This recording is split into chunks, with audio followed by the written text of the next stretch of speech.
Welcome to episode 5 of the In Tune show, hosted by the Interfaith Temple.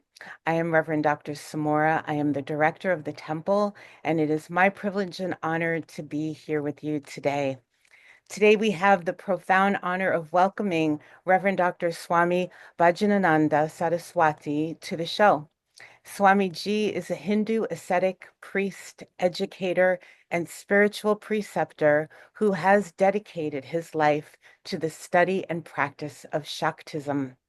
He is the Dean of Ramakrishna Seminary and senior instructor at Kali Mandir, where he has served since its founding in 1993.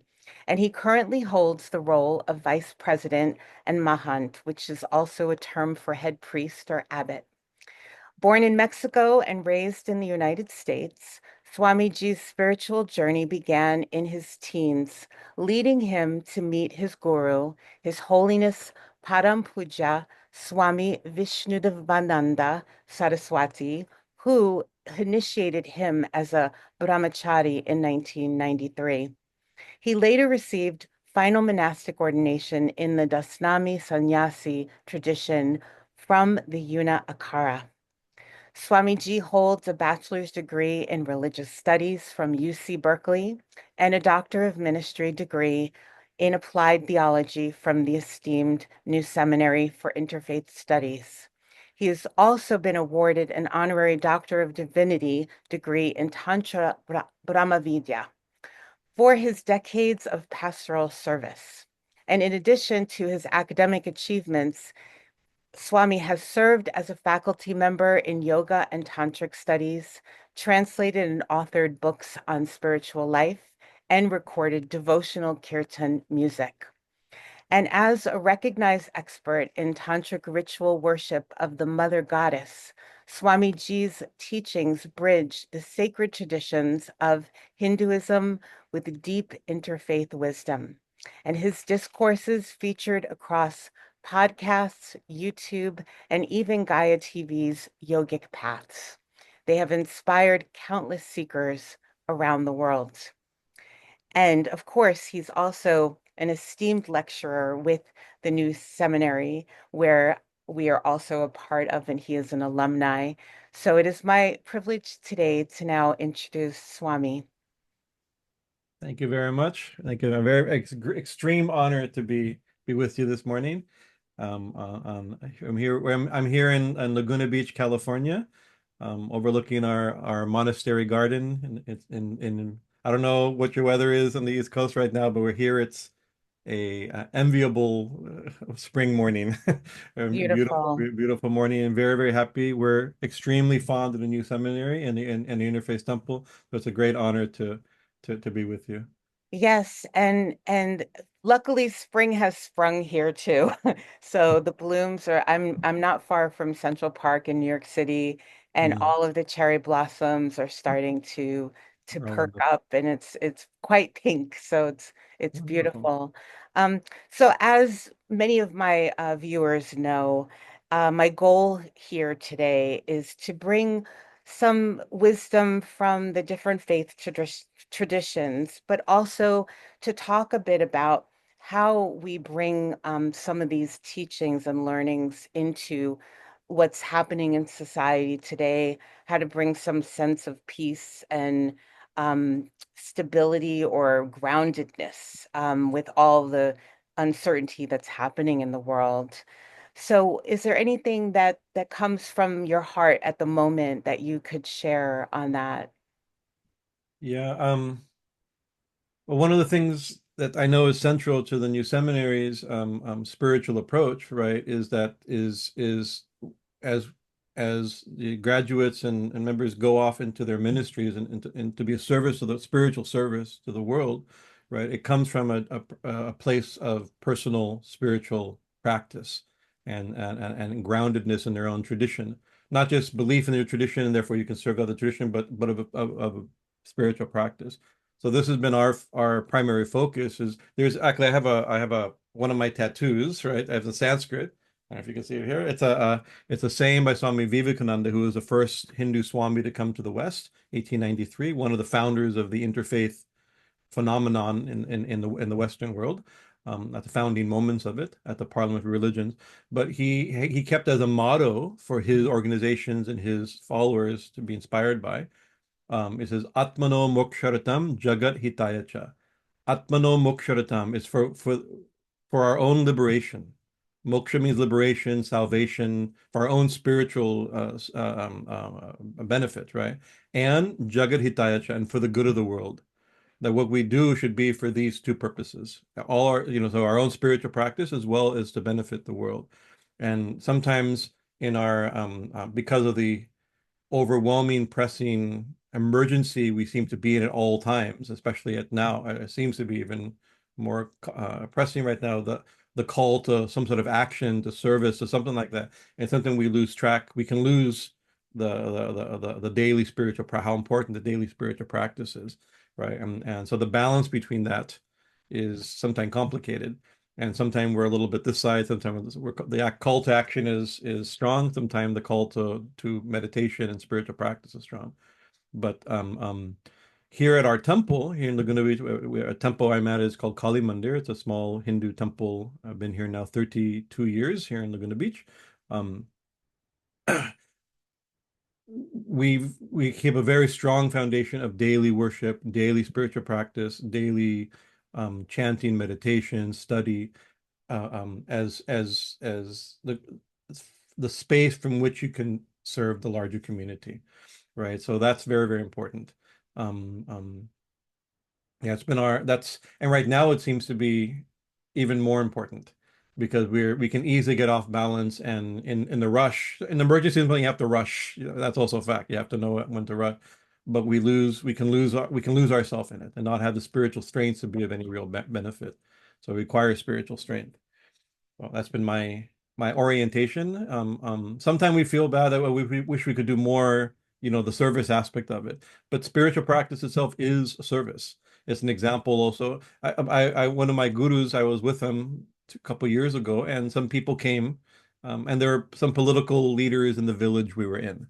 And they came to get his blessings and like that. And I'm a little uncomfortable around politicians generally, right? And a mix of religion and politics. I was a little bit squirmy, right? And when they left, our Guruji says, "I'm not a politician. I'm a monk," right? He says, "But I'm the father of politicians." Right? They all come from and hopefully get some good guidance from me, but I have no interest in politics, right? So similarly, we're not engaged in the political moment we're in, but many people who come and get their spiritual strength here are in fact engaged in that in the political moment we're in and work on justice and these type of issues. So we hope to be a good example as ministers and religious experts, right? To give guidance to those who are directly engaged in like I keep using that term. But I don't know how to give it I'm trying to give it a non-emotional Right. label to the moment we're in, you know. The moment that we're in, Yeah, yeah, yeah. that feels right Yes. to say it that way. Yeah, yeah. I don't even know what this moment is. It's And unfolding everyone, and it's unfolding. But the thing is, there's always been moments, right? right. And And it's everyone not like oh, experience, the last 5 months we're in a new. It's a very different moment. But a year ago we were in a moment, right? correct. And 10 years ago and 30 years ago in 1972 we're in a moment. You keep going back 19, like this. Yes. So we're always And called. yeah, and I think it's important to remember that everyone experiences a moment Yeah, differently. yeah, And yeah, so what one may perceive as against them, yeah, another person may receive it as for them. yeah, And that's what's so interesting about this experience of being human, right? Is that you go through um the weave of life, and oftentimes you need support. And so I wonder, when someone is, say, new to, um, has been sort of woken up, like feels the mm-hmm. need to come to service, Yeah. Mhm. um, when they're in that moment of seeking, in that moment of wanting to know more about what life really means, is there Mhm. any guidance that you could give on maybe they don't feel comfortable with the faith that they were raised in, or Mhm. possibly are just shifting into a new belief. Is Mhm. there anything that you can speak to that from your own Yeah, experience? we come Hinduism in general tends to be. I can't make any absolute statements about Hinduism, especially about Hinduism, right? Such a wide variety of things are under that label, right? Fall under that label. But generally, Hinduism is is internally a very pluralistic tradition. There's not one Hindu. There are tens of thousands of Hinduisms, right? Many sects, but actually even within the different sectarian tradition, there's extreme variety, and the variety is not just between village and village or temple and temple, but sometimes between room and room in the same house. That there's can be there's quite a bit of variety. So that's true generally of Hinduism, we can say. But it's especially true of the tradition that I'm primarily in, which is a tradition that comes from the influence and teachings of Sri Ramakrishna Paramahansa, who was a great saint of 150 years ago, roughly 170 years ago, who I mentioned, Swami Vivekananda, who I quoted, was his main leader a leader of his disciples, right? Who kind of spread his primary message. One of his primary messages was the a radical unity of religions, right? The transcendent unity of religions, and it came from his own personal experience, right? We sometimes think that many things draw us to interfaith or into religious pluralism. Uh, um, um, Sometimes it's a reaction to seeing what the opposite is, what fanaticism and sectarianism looks like, and closed-mindedness doesn't seem right. Seems to be counterintuitive to what we're doing, what the spiritual life seems to be calling us to do. Um, but so we think, oh, that it should be this way, right? Or we emotionally, sentimentally think that it should be one truth that religions point to, or something like a way to unify these things. Or we can even philosophically and theologically come up with it. It's also a specialty of mine, is the theologies of religion, of religious pluralism, and the theological way of understanding it, and logically, theologically, should I say, not logically, translogically. But for Sri Ramakrishna, it came from his own personal experience, right? He himself, through his own spiritual longing, had some profound realizations of the Divine Mother. Specifically, he was a devotee of the Divine Mother in the form of Kali, and then he feels that the Divine Mother Kali sent him teachers of various traditions. So he was initiated into the practices of a wide variety of traditions that in India are. It's a pluralistic world, but but also sectarian world, or traditions that are not friendly with each other, that have opposing or contrary or exclusive truth claims, right? He went through these practices and experienced himself, right? That they all lead to, I can't say the exact same goal, but the one who can be experienced in many different ways. They were experiencing that one, right? Whatever they're, and those who are sincere, who follow, were experiencing. So like, and then towards the end of his spiritual practice period, he also had experiences. He practiced Islamic sadhanas, spiritual practices. He was initiated by a Sufi of the that was a type of Sufism that was available and prominent in India at that time, um, um, and had experiences appropriate to the tradition, the expectations of that tradition, right? And then he also had a vision of Jesus that merged into him like this. So he, after seeing visiting a home that had a beautiful European picture of Madonna and Child, right? It awakened, stirred him. He was already a religiously stirrable person. He was an ecstatic by nature. So within a few days, he had a profound experience and a visionary experience, right? So not only within Hinduism, the varieties of Hinduism, but even within the other religions, even competing religions, if you like, unfortunately, have to think this way, of his time, and Calcutta, in colonial Calcutta, it was Islam and Christianity were the other religions, foreign religions, to his tradition. So he experienced the unity personally, privately, experientially. So it wasn't out of a modern open-mindedness, or even an emotional need that it should be this way, or I wish it was this way, or like this. It came from his own experience, right? So we So Hinduism is quite pluralistic, and this the teachers and saints that we specifically are tuned to, like we're descendants of, are radically pluralistic, right? And so along with the teachings of spiritual practice and longing for the Divine Mother and yoga and meditation and chanting and ritual, all the things that come with whatever form of Hinduism one's practicing, is we can't get around the idea that there's many paths to the same goal, right? You know that there's different schools of Hinduism, different sects of Hinduism, and other religions, and the different religions are different paths, right? So he famously said that since God is infinite, right, the ways to God are also infinite, right? And then he's used the term that translates as that the different religions are different, are the different, and the word for religion, interesting, is mat in Bengali, in Sanskrit. It means opinion, right? Uh, The different views, right, are simply different paths, right? So mhm. different religions, either we translate in English as different religions are different paths. Actually, the different opinions are different paths. Right. So that if that's the case, then if you feel when we feel, I mean, we've discovered this a lot in our community as we serve both an Indian and Western community. I have as a monk of a tradition, I have complicated hair. Please forgive me. I have to It's make an adjustment. beautiful. It's very long, isn't it? It's ridiculously long now.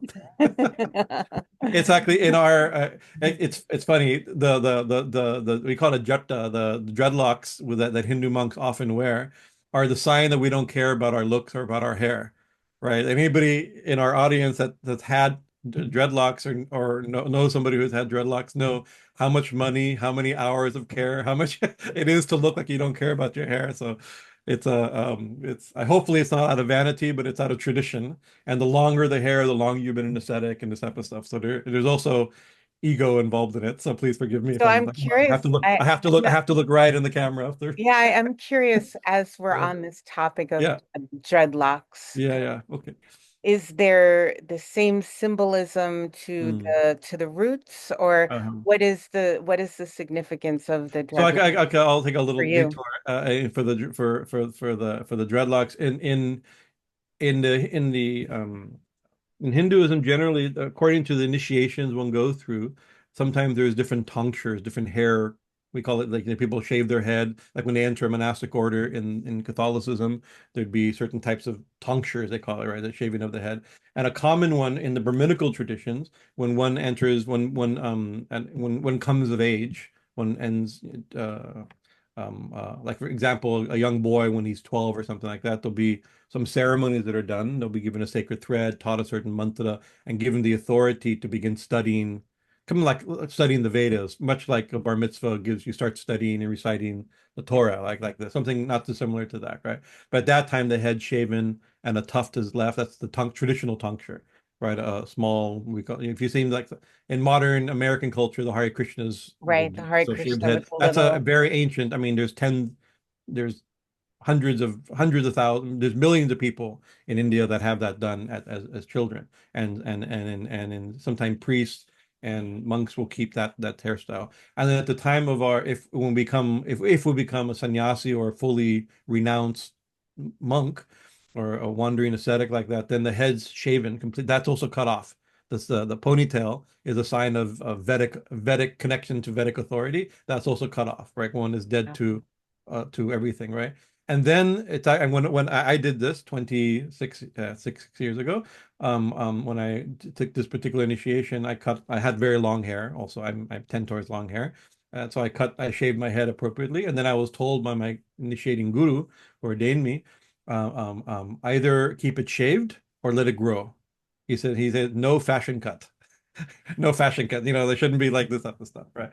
So I kept it shaved for 12 years. And this number of 12 is symbolic to the movement of Jupiter, which represents Guru. So it's a lot of vows in Hinduism are taken for 12-year periods, right? That's a common thing. So for 12 years, I kept a shaved head. And then I began, after that, I had another 12 years plus letting my hair grow back out. And then the question is whether you keep it just long and tied up or you keep it knotted. Uh, um, and so in the ascetic tradition that we belong to, the very common is to keep it knotted to let it dread, right? And it's symbolic of the deity in Hinduism, Lord Shiva, who's the king of ascetics. He's like the ideal of the ascetics. He has dreadlocks, right? So in to represent kind of a wildness that when one leaves society, right? So one leaves society into the forest, into the jungle, right? So it's a jungly haircut. We even have sometimes, oh, there's a jungly sadhu. It means he's a little wild. You know, like some people, or shaved head sadhus are very like they say that, oh, they're very orthodox, right? And proper, you know, and then when you say, oh no, he's not that, he's a jungly sadhu. He's like out of the jungle. Right. And so it's funny, I live in a city, but I'm in the jungly tradition. So we tend to have a Yeah. little bit wild hair like that. Well, many do not know that you actually live in a cave, right? You I have, live in a cave. Right now I'm in a slightly different room. I'm looking at the cave from my through my window. wow, The cave is please forgive, I'm going to take a few seconds to redo my hair here a little that's bit. okay. Yeah. I give an example how long my hair is though. Wow, amazing. Amazing. It So goes that's down over almost to my two ankles. decades. That's over 2 decades. This is 14 years. 14 years. Amazing. Amazing. Very sorry. Yeah, so for those of you that don't know, when Swami came to teach the Hinduism class, my first time seeing him Hmm. in the new seminary program, and I got a glimpse into his cave, and I just thought it was so cool Oh, that that's right. I did the class from inside the cave. yes, I think so. and Yeah, hopefully very one good. day we'll get to do a road trip. But it was just amazing to think that, Yeah. that there's someone in California. But we built our cave actually. We built it out of mud, right? Wow. It's 90% mud, a little bit of cement to hold it all together. And so it's part of traditional. Once again, it's like trying to live a traditional life, trying to live a traditional life of our sect of asceticism, right? In the West is not always that easy. Right. No. So we do best we can. We dress in traditional ways. We have the traditional haircut. We sleep on the floor. We try to have sleep in the ways that monks have traditionally lived in. Right. So it's important, you know, both as to keep our own spirit of austerity and renunciation and service up, right, and keep connected to the lifestyle that we fell in love with, the romantic lifestyle of the wandering monk that we fell in love with and were inspired by in our youth, keeping it up. And also it also acts as an example for others here, right? Other Westerners who are maybe also inspired by that romantic ideal of the full-time ascetic and mystic type of person. But also for the Indians, when they see our community has about 70% Indians. We serve the Indian community here mostly. They see us living a very traditional life that they would expect traditional monks to live in India. And Sure. so seeing that we haven't compromised much, right, in our Yeah. lifestyle, you know, although in a country that doesn't support our lifestyle, right, there it's inspiring for them and so it's good for them, good for us both. Right. So that's part That's of the beautiful. Yeah. so the anyway there is symbolic meaning of the knotted hair, and one of the it's believed to hold vibration. Right. Hmm. And so if one practices spiritual austerities, it said that the vibration of that austerities of meditation and chanting and worship and all the holy places one goes to, all the holy rivers one bathes in, right, it stays in the hair. Right. That's one of the reasons why people shave their head is to cut off all worldly vibration that's been absorbed.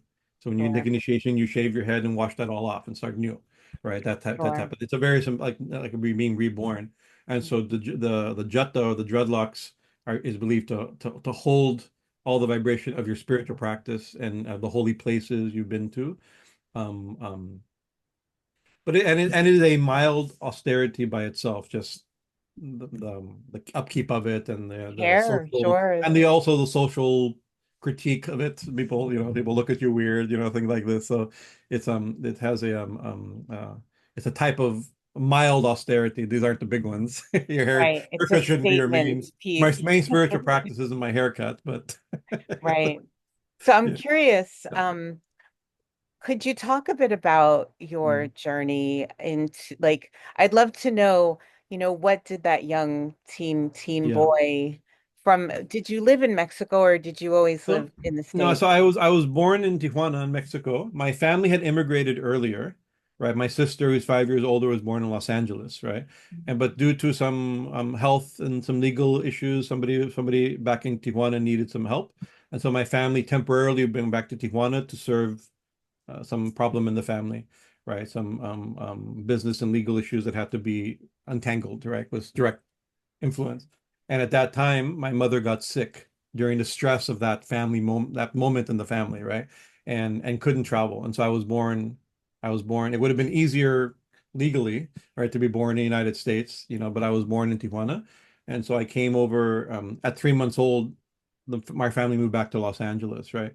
And so I came I had on my mom's visa. I had my original green card didn't have a picture on it because I was an infant. That was a thing back then. You can get a visa as an infant with no picture. Oh, wow. And so I've been in this country now 50 50 54 years or something like that, my entire adult life with only a few. I love Mexico and we go back occasionally, right? But I don't have much family left. Most of my family, immediate family and uncles had also immigrated. Um, Mhm. um, I have a few aunts and a few things like that, some connections there. But I've been here the whole time, mostly almost all in Southern California, in between Los Angeles and where we are here in Orange County. I mean, back and forth between that. And so it's here that I kind of my spiritual awakening, if you could say. If there, I don't have a date where I had a big spiritual awakening. Somebody one time asked me, "Well, Swami, when did you know you wanted to become a monk?" Because I always thought I would be a monk. I didn't know what a monk was, right? Right. It's like, but I think I just kind of moved into my kind of like my natural. I found something that was a natural fit, not like something I had to be convinced into or discovered something. But kind of laughing a little bit, but like when I was 5 years old or something like that when Star Wars came out, and you see Obi-Wan Kenobi living Yes. in his cave with his hood, like that's what they dress like, right? I didn't know what it was yet, but I first wanted to be a Jedi, like many children wanted to be a Jedi, right? Uh, Mhm. uh, um, so by the time I was in high school, then I had lost my parents young due to sickness, right? And that also probably generates, looking deeper questions in life and things like that. I grew up quickly as a result of that. You mature quickly in certain ways, due to the need. And then when I was in high school like that, junior high school even, I began this type of questioning came, searching came. And then in high school, I began to read widely what was available in philosophy and New Age and religion and yoga and anything was available at Crown Books paperback that you can afford at 15, like with the books I'd buy.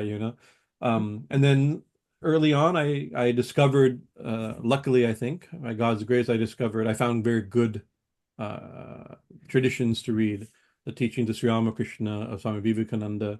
And so I hooked onto those very young, right? And also, it is that romantic ideal of the wandering monk. That was the ascetic in a cave, the hermit, that type of thing. Very much fascinating. And I read books about those peoples who live these spiritual adventures, right? The heroic types. So that very much inspired me. And then luckily, I also met good monks, good sadhus, right? I'm using the word monk, that's an equivalent Western term. A sannyasi is not exactly a monk, but it's the closest term. You know, it's close enough. But I met many, many really good ones. I always had their company, their example, and their blessings. And as you read or you spoke in my introduction, that I met a very wonderful elderly monk at that young age, named Vishnudevanand Saraswati, and he was in his 90s already, right? And he was a fully traditional, old-fashioned style monk, Mhm. Swami, right? He renounced the world and became a monk when he was 16, right? And his whole life of practice and realization, a man of profound, I mean, no way to test, but from my perspective, profound realization, a great yogi and saint. And so under his guidance and blessings, he nurtured my interests, right? And then when I was in college, I was at UC Berkeley studying religion. We got news that he had passed away at age 93. We thought he'd live to be 100. His guru lived to be 104. His guru's guru lived to be 108. They're yogis, so You know, Yes. uh, uh, we'd assumed it shouldn't come with shock when a 93-year-old passes away, right? But we did not expect him to pass away at 93. He was still young and walking miles a day and things like that, and mentally fresh and like that. But he died from old age issues. And so that was a huge shock. Wasn't expecting. It was a profound shock to me. And then I went back. I had been to India already two, three times. He'd come to the West, and we'd take care of him. We'd serve him here, and be in instruction from him. And then I went a couple of times to his ashram in India. And so I went back mostly just to like do show respect to his. He was buried in Samadhi, a tomb. Most monks most people Hindus are cremated, but certain monks, sannyasis aren't cremated. We're usually thrown into the Ganga, wrapped up in cloth and thrown in the Ganga and let the fish eat us, right? Because we already perform our funeral rites, so we don't do it second time. But certain saints sometimes to this day they bury them into a tomb like a shrine. And so I mostly went to go just to pay honor to his shrine. And then his successor, who I've known, he was my brother disciple named Swami Omananda Saraswati. He was saying, so what about your sannyas? What about your monastic initiation? Oh well, Guruji, we had the this what they call sankalpa. It was discussed. He had agreed to it, right? He had agreed that he would give me monastic ordination. But I said, but Swamiji, Guruji has expired. He has died. There's no problem. We can do in front of we'll do it at his samadhi. So we'll take it. You'll feel that since he already offered to give you, agreed to it by his blessing, we'll do it in his name, Oh, right? wow. So it's actually 26 years ago today, right? Today. Today is the anniversary. This is Oh, my in the Hindu goodness. calendar.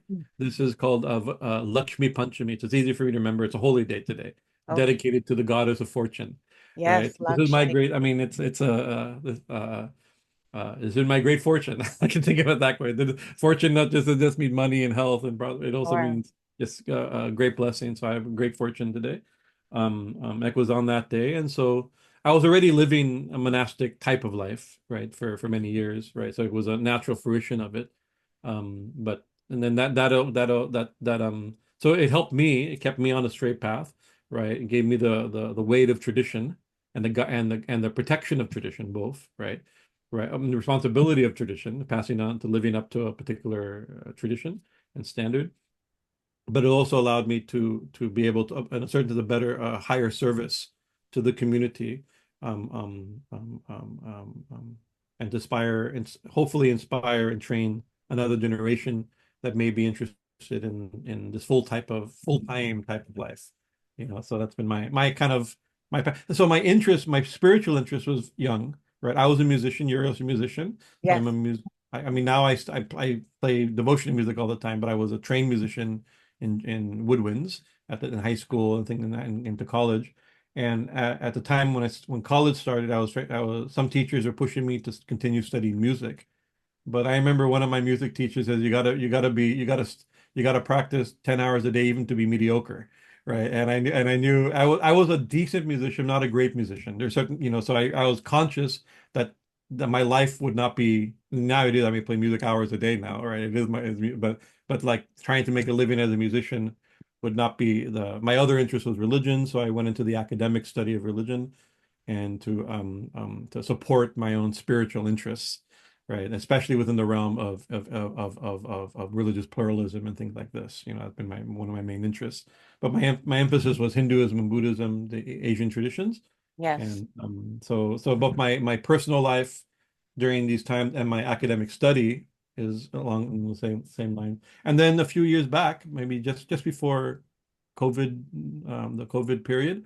Um, um, some interest came. It was the 25th anniversary of our temple, and I was these historical things have some weight to them, and you're like, what Yes. am I doing? What more can I do? And Mhm. I still had some mental energy to do something, right? And so I came in, surfing the internet, right? And our tradition is connected to Swami Satchitananda, and looking as oh he has some connection to the new seminary. And so we investigated the new seminary. And so one of our devotees contacted Dr. J. He said, no, why don't you have Swami call me directly? And bit by bit, we was like, and I was thinking like, I'm already living a monastic life, right? I'm doing ritual and teaching and lecturing and traveling. Like I don't need further education. I don't need more credentials. Credentials I don't need, right? But that statement, yeah, you don't need further education is a bad statement. We Mm, never we always need further right. education. We are life So learners. so then you think, oh, maybe I do need further education. Like I have to really think that statement doesn't sound good when you say it out loud. Sure. When you say like, Or well, that's a weird thing to say. I don't need right. further education, right? Right. When you And so think I you know carry it everything, do forward. you And then really? I remember talking, my first conversations with Dr. J is, well, I don't know what, like maybe the continuing education, working on a doctorate, the new seminary, maybe will give me a key. It will give me a key for sure. But I don't know what that key is going to open. It's a key to a door that hasn't come yet. And so that's what's been I discovering that it's allowed in unexpected ways, not only the credential part of it, right, but also just the actual training. You get techniques and training in new knowledge for things that haven't come yet.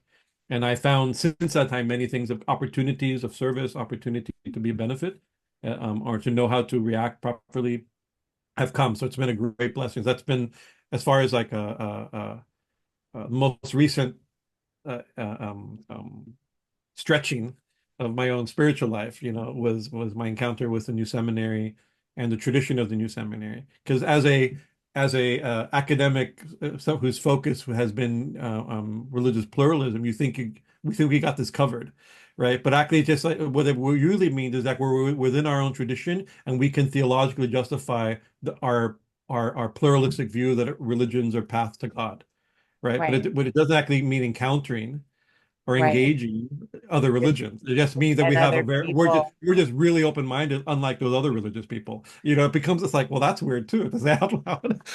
So the encounter with the new seminary has been another a next step, I think, with That's to beautiful. this understanding. So I'm very appreciative. That's why Yeah. anytime and anybody calls, you want to do something, for sure, any way I Yeah. can help, because And I it's found it that to be true. extremely helpful to my spiritual life. Yeah, and it's that true connection to what Dr. J Mhm. really emphasizes on that ministry of presence, Yeah. right? It's the it's not about, what you believe or what you practice. It's about how you show up.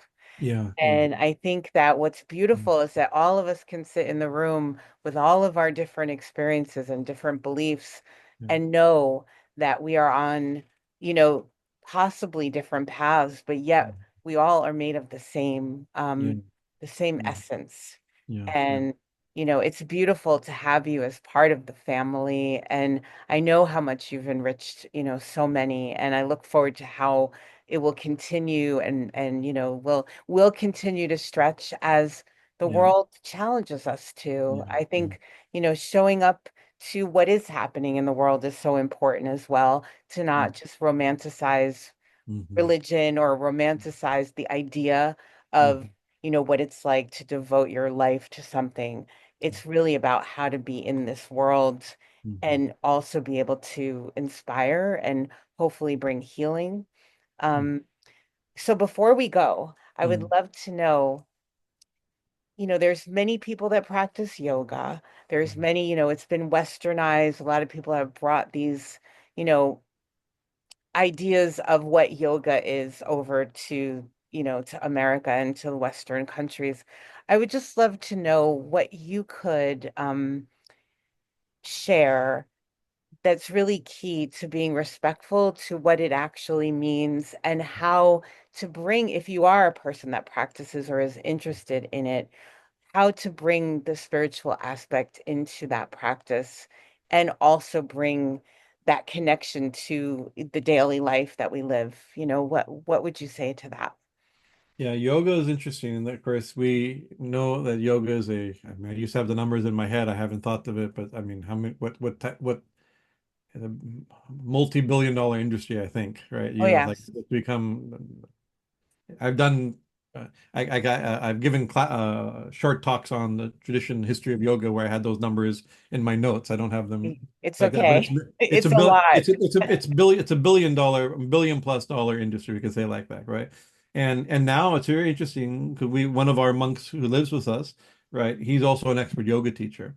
And we encourage him. He's still, I mean, this morning, he's right now, he's not here because he's out of yoga. No, he may be here. Yes, later he's going to go teach yoga, right? And Okay. some of his students, it's a typical yoga studio that's a secular presentation for health and as a wellness. It's taught as wellness, right? Usually now, right? And his classes, students are saying it's like going to church with you, right? I know, well, that's great. That's a very good news. I think that's really good. They should feel a little bit like that. Right. They're joking with him, but they're appreciating, not criticizing him for his the way he's teaching yoga as a spiritual discipline. Right. And because in its indigenous form in India, the yoga, even hatha yoga, even the physical practices of yoga, the original point is to help us to attain union with God, right? To find God. That's the purpose. Express even the asanas, the physical practices, their purpose is meant to help us find union with God, right? And the way yoga is being taught right now is part of the alternative health and wellness industry, right? Yes. And that's okay. I mean, that's it is alternative and it does produce wellness and health, right? So it is it's an interesting thing, but we always get a little nervous when we lose the original spiritual focus. There's one of the foundational texts of Hatha Yoga, the postural yoga, is called the Shiva Samhita. And verse 1 or 2 says that this science, Lord Shiva is speaking, this science is meant for those who are stuck in the material consciousness and are looking up at me, right? Those who want to go from material consciousness to spiritual consciousness. I'm revealing this science, and he describes pranayama and asana, the different practices for the purpose of discovering, um, finding God, finding the self, finding spiritual reality. Now, that may not be the reason why people do yoga in the West, right?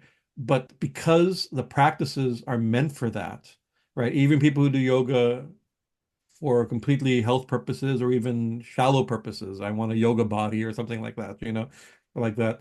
The practices have an effect. They awaken. They're meant to help awaken energies and change consciousness.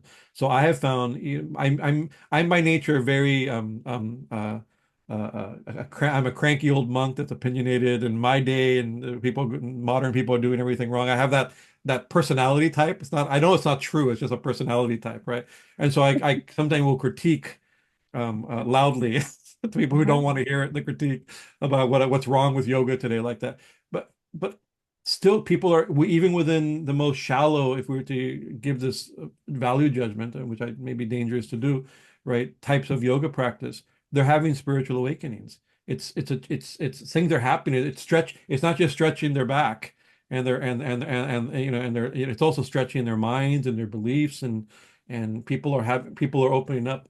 So I'm less judgmental now or critiquing of the modern yoga fad, but I know what it originally is, right? The way I was taught originally I mean, I was taught yoga by a 90-year-old man and an 8-year-old child, right? He taught me here at 90, and then when I went there, he said one of the boys at the ashram taught me, and my yoga teacher was 8 years old, expert yogi, right? It's like and the real purpose of awakening consciousness, of purifying the subtle anatomy of the body so that consciousness can be awakened and